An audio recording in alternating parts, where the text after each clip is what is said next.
बाबा को अपने मन का भाव कहिए, हृदय से प्रार्थना करिए, विनय करिए, निवेदन करिए, विनती करिए।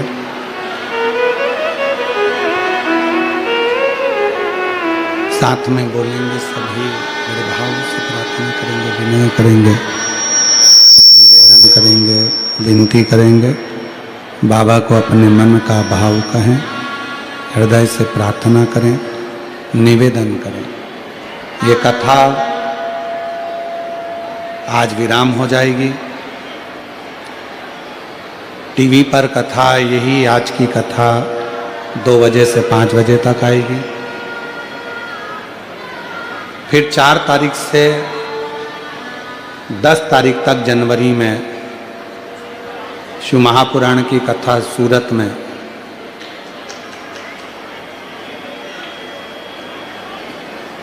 होगी, जिसका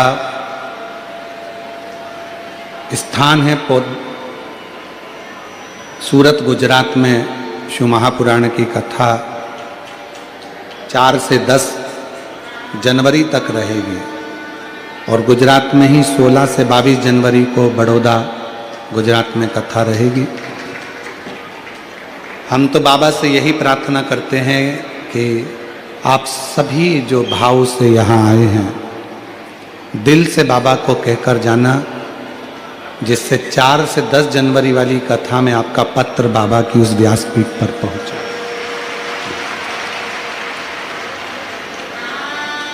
आज की जो कथा है विराम लेगी। इस कथा का प्रसारण दोपहर में 1 बजे से 4 बजे तक टीवी पर रहेगा। दिल से 14 से 20 फरवरी रुद्राक्ष महोत्सव है सीहोर। शिवरात्रि के इस पवित्र अवसर पर अब की बार ग्रीन शिवरात्रि को मनाना है और प्रत्येक शिव भक्त को एक वृक्ष अवश्य लगाना है, जिससे हमारी पूरी पृथ्वी हरी भरी हो और भगवान शंकर की कृपा सभी पर बनी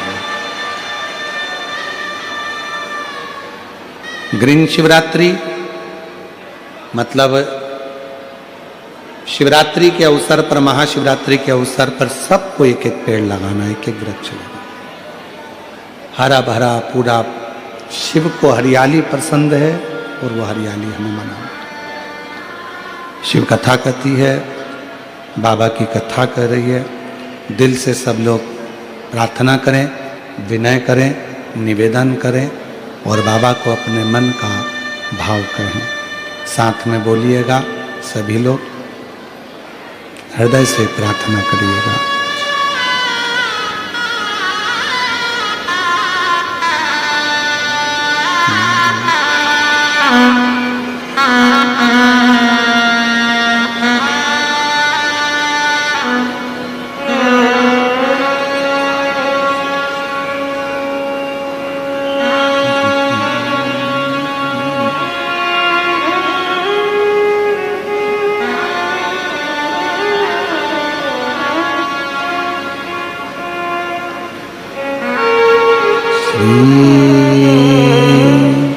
शिवाय नमस्तुभ्यं, श्री शिवाय नमस्तुभ्यं, श्री शिवाय नमस्तुभ्यं, श्री शिवाय नमस्तुभ्यं, श्री शिवाय नमस्तुभ्यं। भोला सब दुख काटो हमारा, ओ भोला सब दुख काटो हमारा। शिव शंकर जपूं तेरी माला, भोले बाबा जपूं तेरी माला। माला भोला सब दुख काटो हमारा। ओ भोला सब दुख काटो हमारा।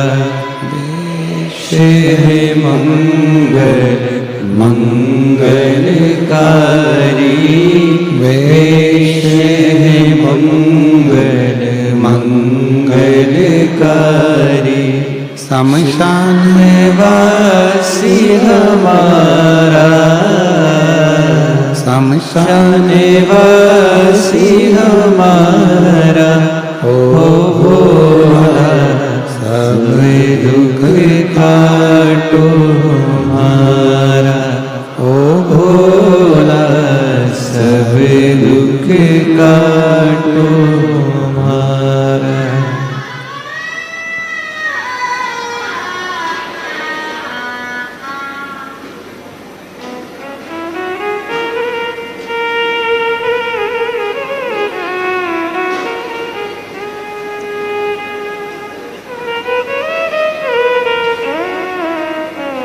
बाबा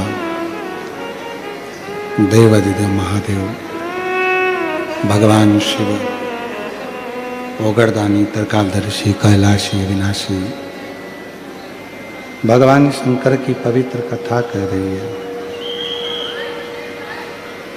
शिव महापुराण की कथा वर्णन कर रही है। गंगा मैया का जो भीतर का अभिमान था, उसको भगवान विष्णु ने मां नर्मदा जी का चरित्र दर्शन कराकर, उनका स्वरूप का दर्शन कराकर उस अभिमान को छोड़ दिया। फिर निवेदन करें कि जरूरी नहीं है कि शंकर की पूजन में गंगा जल हो या कोई वस्तु ही मूल हो। शिव की पूजन में सबसे ज्यादा मूल है आपका विश्वास, आपकी भक्ति, आपकी दृढ़ता।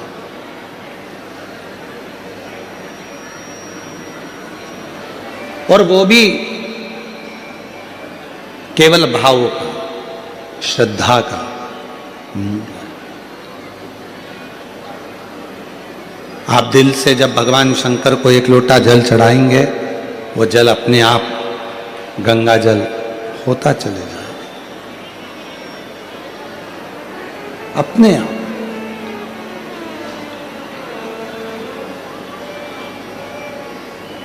कहते हैं यदि जीवन में अगर कोई बहुत उलझनों में फंस जाए और बहुत बड़ी समस्याओं से जब व्यक्ति घिर जाता है, उसे कोई राह नजर ना आए, तो अपने घर के नजदीक में जो शंकर का मंदिर है, अपने घर के पास में जो शिव का शिवालय है, अपने घर के नजदीक में जो शंकर का मंदिर है, वहां एक लोटा जल चढ़ाना रोज प्रारंभ कर दीजिए। रोज, प्रतिदिन।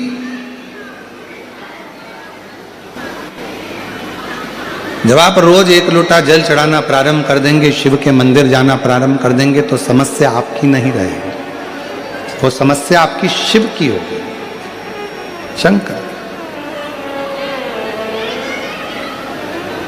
एक बात आपसे पूछें, एक बच्चा अपनी माता का हाथ पकड़कर या पिता का हाथ पकड़कर बाजार में घूमता है, उसको पूरा बाजार अच्छा लगता है, पूरा मार्केट अच्छा लगता है, पूरा मेला अच्छा लगता है। और जब वही बच्चा अपने माता पिता का हाथ छोड़ देता है, तो उस बच्चे को वो बाजार, वो मार्केट, वो मेला अच्छा नहीं लगता। वो बाजार अच्छा नहीं लगता, फिर वो मार्केट, वो मेला उसको अच्छा नहीं लगता। वो मेला, वो बाजार कब तक अच्छा लगेगा? जब तक वो बच्चा अपने माँ बाप का हाथ पकड़ा हुआ है, तो वो मेला उसको पूरा अच्छा लगेगा। और उस मेले में उसको गुड़िया भी मिलेगी, गुड्डा भी मिलेगा, उसको खिलौना भी मिलेगा, टॉफी भी मिलेगी, आइसक्रीम भी मिलेगी। क्यों? क्योंकि उसका बाप, उसका पिता, उसकी माँ उसके साथ हैं तो उसको सब कुछ मिलता रहेगा।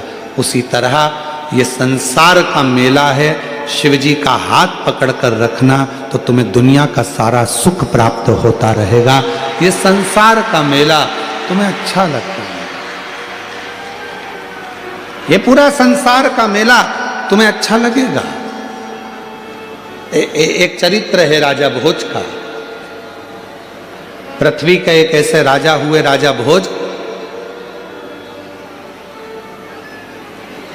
एक माता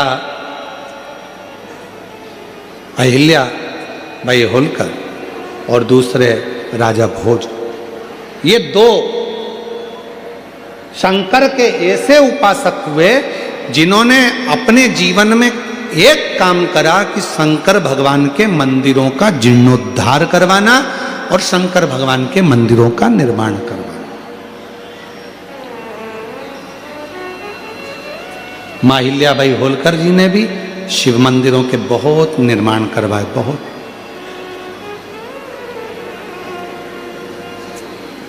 पर आज खुशी इस बात की है, एलईडी बंद पड़ी हैं, एलईडियां चालू करवाई है।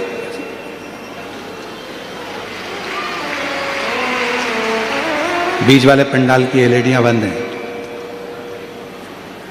आज सबसे ज्यादा खुशी, सबसे ज्यादा प्रसन्नता इस बात की भी होती है कि मां अहिल्याबाई होलकर जी ने जिन मंदिरों का निर्माण करवाया, जिन मंदिरों को बनवाया, राजा भोज जी ने जिन मंदिरों का निर्माण करवाया, जिन मंदिरों को जीर्णोद्धार करवाया, बनवाया, आज बीच में जगत गुरु शंकराचार्य जी जब प्रकट हुए और जगत गुरु शंकराचार्य जी ने चारों तरफ शंकर भगवान का खूब गुणगान किया, तो पूरे दुनिया में जगत गुरु शंकराचार्य जी की प्रेरणा से शंकर जी के मंदिरों का और शंकर भगवान की आराधना का केंद्र भारत की भूमि रही। पर बीच में एक ऐसा समय आ गया था जिस समय में लोगों ने भगवान शंकर को एक और कर दिया था। शिव मंदिर लोग नहीं जाते थे, शंकर जी की आराधना नहीं करते थे, शंकर मंदिर में पूजन नहीं करते, केवल सोमवार को चले जाते या प्रदोष को चले जाते या सावन महीने में चले जाते या शिवरात्रि पर चले जाते। उसके अलावा भगवान शंकर की आराधना करने कोई नहीं जाता। पर आज जो मां अहिल्याबाई होलकर ने जो मंदिर बनवाए, जो राजा भोज जी ने मंदिर बनवाए, जो जगत गुरु शंकराचार्य जी ने अपना पथ निश्चित करा, आज देखकर बड़ी खुशी होती है कि पूरे भारत की मेरी जीजियाँ, मेरे जीजा, मेरी बेटियाँ, बेटे और मेरे बुजुर्ग माँ बाप आज जिन शंकर जी के मंदिर में लोग ताला लगा कर रखते थे, आज शंकर जी के मंदिर में अपार भीड़ पड़ी हुई है, अपार।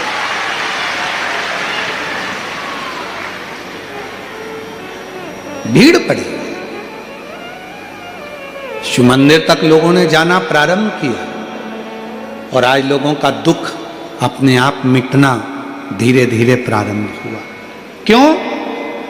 अगर मौका मिले तो गीता प्रेस गोरखपुर की शिव महापुराण लेकर आना और अपने घर में बैठकर पढ़ना।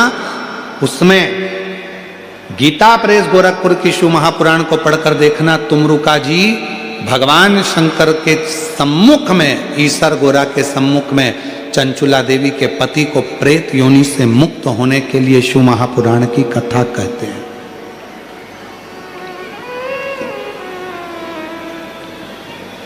और जब शिव महापुराण की पोथी पूरी होती है, शिव महापुराण की कथा जब पूरी होती है, तो भगवान शंकर भगवान ने तुमरुका जी से कहा कि मांगो, इस कथा के विराम पर मैं आपको दक्षिणा क्या दूं? क्या दक्षिणा दूं मैं आपको? शिव पुराण विराम हुई है, इसकी दक्षिणा मैं आपको क्या दूं? तब तुमरुका जी ने कहा, बाबा बस एक वर दे दो। जब कलयुग बढ़े, घोर कलयुग जब बढ़ता चले जाए, चारों तरफ कोई ना कोई तन से दुखी होगा, कोई मन से दुखी होगा, कोई धन से दुखी होगा, कोई बीमारी से, इतनी बीमारियां कलयुग में बढ़ती चली जाएगी, इतनी बीमारियां बढ़ती चली जाएगी। किसी का लीवर, किसी की किडनी, किसी का थायराइड, कोई सोराइसिस, कोई हार्ट, कोई नेत्र, कोई ना कोई बीमारी घरों में घिरती चली जाएगी जैसे जैसे कलयुग बढ़ेगा। जैसे जैसे कलयुग बढ़ेगा लोगों के पास धन तो बढ़ेगा पर उम्र कम होती चली जाएगी। क्यों? क्योंकि बीमारियां घिरती चली जाएगी। किसी को नहीं मालूम पड़ेगा कि जवान से जवान व्यक्ति भी अपने प्राणों को छोड़कर जाने लगेंगे। तब बाबा जब चारों तरफ कलयुग अपना पांव पसारे और बीमारियां लोगों को घेरने लगे, दुख लोगों को घेरने लगे, तकलीफें लोगों को घेरने लगे, तब मेरे बाबा अगर संसार का कोई मनुष्य शिव महापुराण की कथा में बैठकर कथा श्रवण करना प्रारंभ कर दे तो उसकी सारी दुख, बीमारी, तकलीफ, कष्ट दूर कर देना। बस ये वर तुमरुका जी कह रहे हैं भगवान शंकर से कि मुझे केवल दक्षिणा में ये वर दे दीजिए, जो शिव महापुराण की कथा को जिस भाव से, जिस हृदय से श्रवण करता है बाबा, उसकी वो मनोकामना आप पूर्ण कर दें। अब ये बात तो हो गई, तुमरुका जी ने कह दी। इतनी देर में मां पार्वती जी ईश्वर और गोरा के रूप में बैठी थी, तो तुमरुका जी ने उनसे भी कहा कि आप एक वर और दे दीजिए, एक वर और दे दीजिए। क्या वर? तुमरुका जी ने कहा ये वर दे दीजिए, कोई कन्या, कोई स्त्री, कोई नारी जिस भाव से कथा को सुनती है, मान लो वो अखंड सौभाग्यवती होकर कथा सुने तो भी वो अपने पति के लोक को जाए, और मान लो कोई बेधव्य हो गई, पति चला भी गया, या किसी की जिंदगी में कोई कुंवारा भी रह गई और उसका विवाह नहीं हुआ, तो भी अगर वो शिव महापुराण की कथा श्रवण कर ले तो उसको अपने पति और पिता शिवलोक की प्राप्ति हो, वो भटके नहीं और उसका कल्याण हो। ये शिव तत्व। इसीलिए कलिकाल में शिव महापुराण की कथा की मूलता है।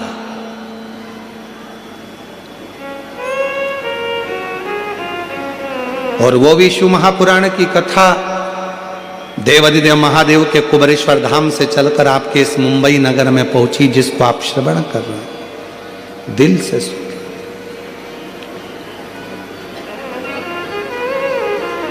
शंकर भगवान ने कहा तुमरुका जी, तुम्हारे मुख से सुनी हुई शिवपुराण की कथा चंचुला देवी के पति को मुक्ति देती है। कोई शिव भक्त जो भगवान शंकर को सर्वस्व मानता, कोई शिव भक्त जो भगवान शंकर के बिना एक मिनट ना रह पाता हो, कोई शिव भक्त जो शंकर की साधना में, आराधना में डूबा रहता हो, यदि उसके मुखाग्रविंद से कभी शंकर की कथा सुनने को संसार के लोगों को मिलेगी तो संसार के लोगों का हित होगा, और उसका दुख, उसकी तकलीफ, उसका कष्ट बाबा कहते हैं मैं स्वयं मिटा दूंगा, स्वयं।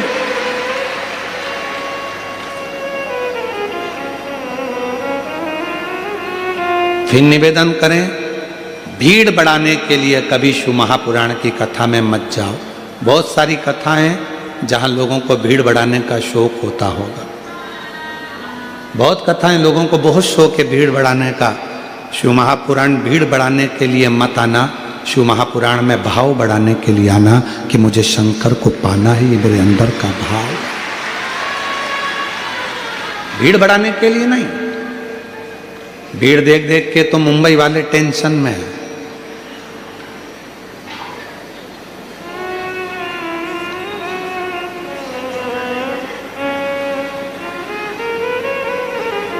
वो लोग कहते हैं ना, मैं तेरे घर आऊंगा छप्पर फाड़ के, या पर्दा फाड़ के आए हैं लोग।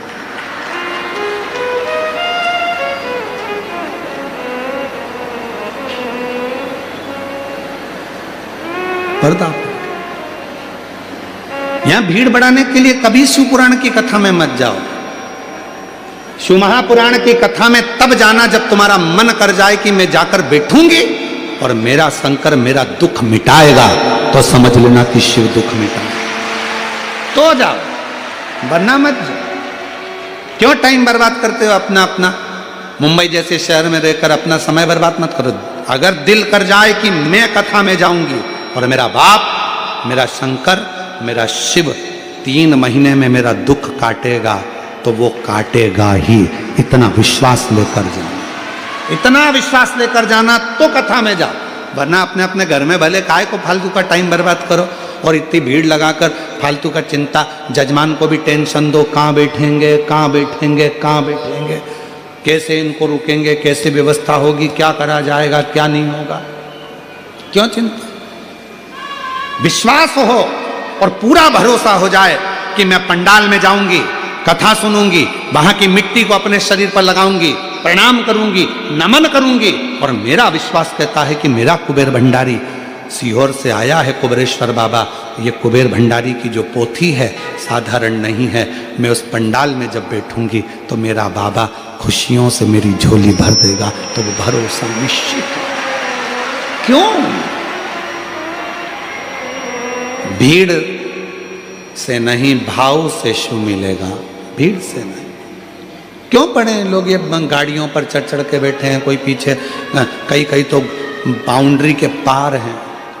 वो क्या तुम्हारे यहाँ क्रिकेट होता है ना, लगा शिक्षा, वो बाउंड्री के पार, कई बाउंड्री के पार, कोई दिख ही नहीं रहा। सीहोर वाला महाराज तो दिखा ही नहीं, उनको मिला ही नहीं।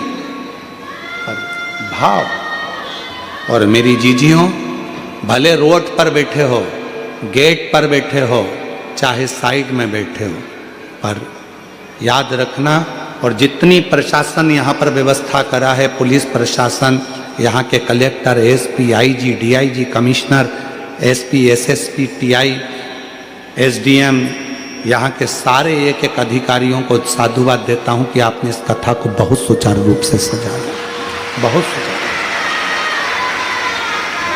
ये सरल नहीं है कथा, इसको संजो दिया, संजो, संभाल। जाओ शिव के करीब में, शंकर भगवान को पाने के लिए जाओ। शिव महापुराण की कथा भीड़ बढ़ाने के लिए नहीं, भाव बढ़ाने के लिए जाइएगा। और जब भाव बढ़ेगा तो शिव अपने आप कल्याण करेगा। राजा भोज मंदिरों का निर्माण करवाए, खूब मंदिर बनवाए, खूब मंदिरों का जीर्णोद्धार करवाया, खूब सुंदर सुंदर मंदिर राजा भोज ने बनवाए, जैसे माँ अहिल्याबाई होलकर जी ने बनवाए।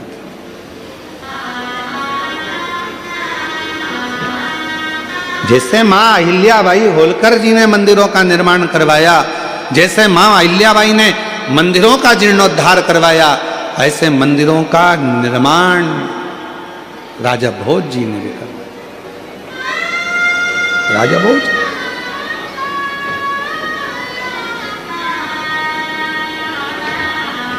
और एक बार राजा भोज के मन में एक प्रश्न अड़ गया था, अपने मंत्री को बुलाया और मंत्री को बुलाकर कहा, राजा भोज ने, हे मंत्री इधर आओ। मंत्री आए, जी सरकार, एक प्रश्न है मेरा, क्या उत्तर दे सकते हो? क्या प्रश्न है? मंत्री से प्रश्न किया। राजा भोज शिव भक्त था, भगवान शंकर की अविरल भक्ति में डूबा रहता था, पर जो मंत्री था वो शिव भक्ति को जान नहीं पाया था। वो मंत्री शंकर की भक्ति को जान नहीं पाया था। तो राजा भोज ने प्रश्न किया, पूरी दुनिया में एक कुआं ऐसा है जिस कुएं में अगर कोई गिर जाए तो उससे बाहर निकल नहीं पाता।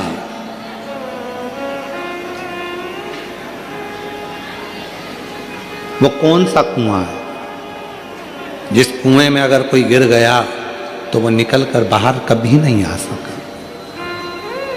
बोलो। राजा भोज ने कहा, मंत्री बताओ, पूरी पृथ्वी पर वो कौन सा, क्योंकि वो मंत्री, उसका मन शिव में नहीं था, उसका मन भगवान की भक्ति में नहीं लग पाया था, इसलिए प्रश्न राजा भोज ने अपने मंत्री से कहा, हे मंत्री बताओ, दुनिया में वो कौन सा कुआं है जिस कुएं में अगर कोई गिर जाए तो निकल कर कभी बाहर नहीं आ सकता? उस कुएं का नाम बताओ।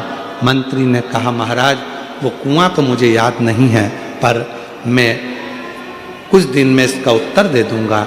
राजा भोज ने कहा मुझे उस कुएं का नाम 7 दिन के अंदर चाहिए। अगर वो कुएं का नाम 7 दिन में नहीं मिला मंत्री, तो तुम्हारे पास में जितना वैभव दिया है, जितना धन दिया है, जितनी संपदा दी है, जितने सामान दिया है, सब ले लिया जाएगा और तुम्हें मृत्युदंड दे दिया जाएगा। मंत्री नींद उड़ गई। रात दिन उस कुएं की खोज करने लगा कि वो कुआं कौन सा है जिस कुएं में व्यक्ति गिर जाए तो कभी निकल कर बाहर नहीं आ सकता। वो कुआं है कौन सा? मंत्री ढूंढने के लिए निकला।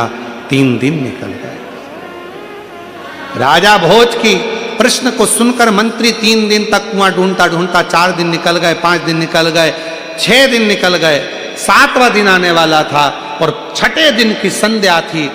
और मंत्री ने सोचा अब ये उत्तर मिलता नहीं है, इससे तो अच्छा मैं मर जाऊं तो ठीक है। मंत्री गया वन में, जंगल में, तो एक भेड़ चराने वाला, बकरी चराने वाला मिल गया। भेड़ बकरी चराने वाला मंत्री को देखा। उस भेड़ बकरी वाले ने पूछा, अरे मंत्री जी आप यहां? हां।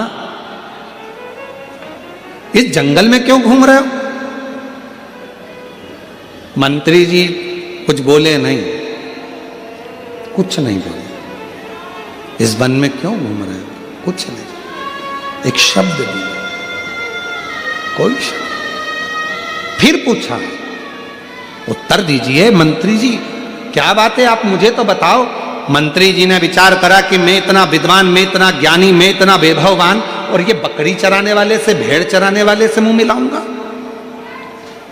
ये बकरी चराने वाला, भेड़ चराने वाला मुझसे प्रश्न कर रहा और मैं इसको बताऊंगा? मंत्री जी बताने को तैयार नहीं हुए। समय निकलता गया, संध्या ढलती चली गई।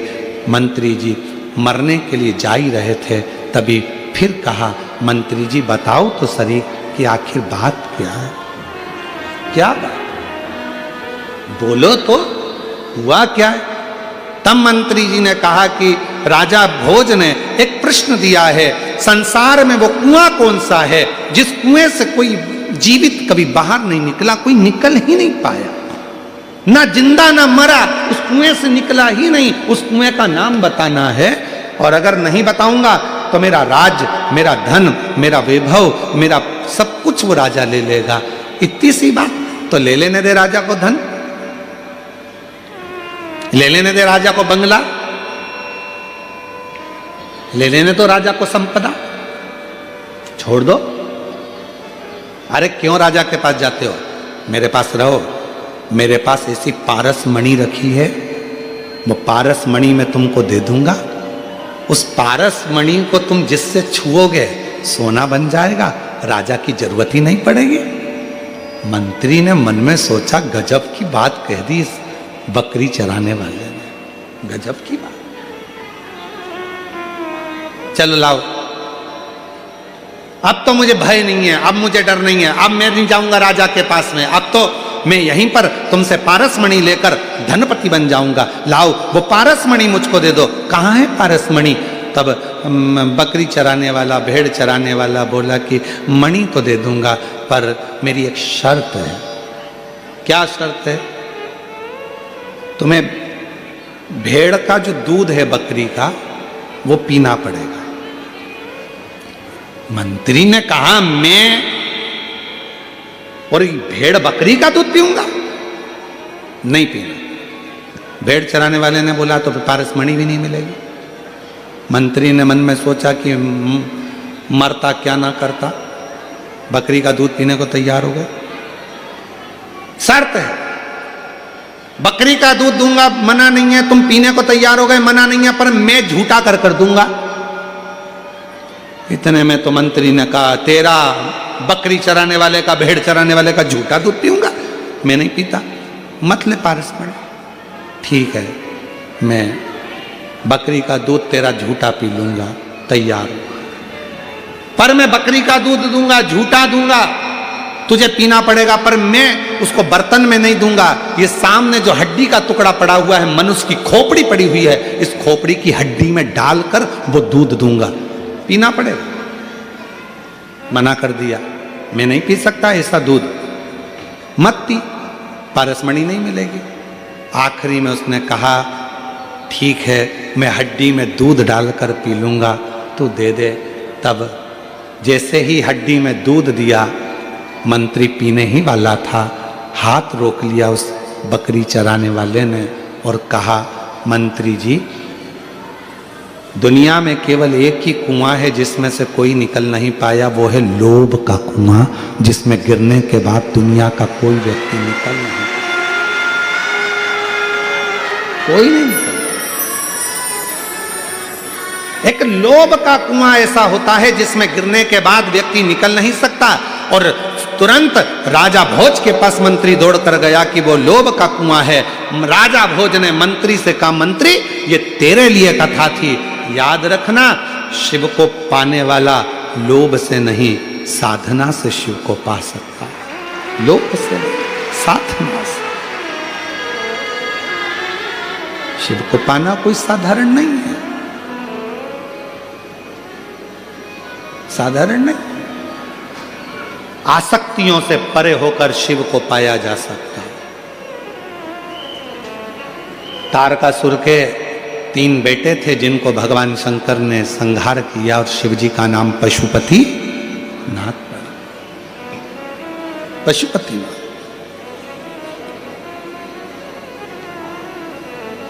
क्या वो पुत्र जिनको तारकासुर ने स्वयं ज्ञान दिया था कि सबसे बैर करना पर शंकर से नहीं, शिव का अपमान, शिव भक्त का अपमान, शंकर का अपमान एक भी देवता स्वीकार नहीं करते, एक भी देवता। इसलिए शिव भक्ति में जितना मन लगा सकते हो लगाओ, जितना दिल लगा सकते हो लगाओ। एक लोटा जल चढ़ाकर शंकर को जितना रिझा सकते हो रिझाओ। ना कोई दिखावे से, ना ढोंग से, ना प्रपंच से, ना पाखंड से, ना कोई दिखावे से शिव कभी प्रसन्न नहीं होते। शंकर की प्रसन्नता है केवल उसका भाव। आपका निर्मल मन जब पूर्ण तरह से शिव पर समर्पित हो जाएगा तो फिर वो शिव तुम्हारा हो गया और तुम शिव के हो गए। फिर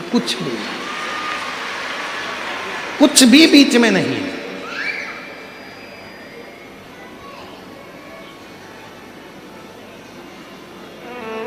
महाराज, समय आया, आगे वर्णन किया गया, भगवान के 12 ज्योतिर्लिंग का स्मरण कराया गया और उस 12 ज्योतिर्लिंग